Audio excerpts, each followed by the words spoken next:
the minute you say it's my idea, you're limiting your ability for that idea to be effective. I can tell you in 25 years of teaching and presenting, I've never once created a training session in isolation that was as good as a training session that I developed with the input of people that think differently from me.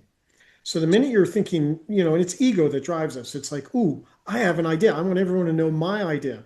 No, what you should probably do is take your idea, share it with four other people, integrate their ideas, make it a stronger idea, then present it.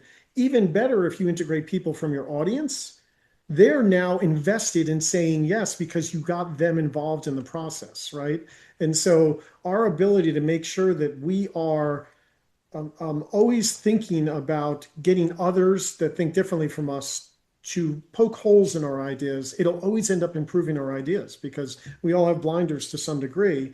And the degree to which we incorporate people that think differently is going to improve it.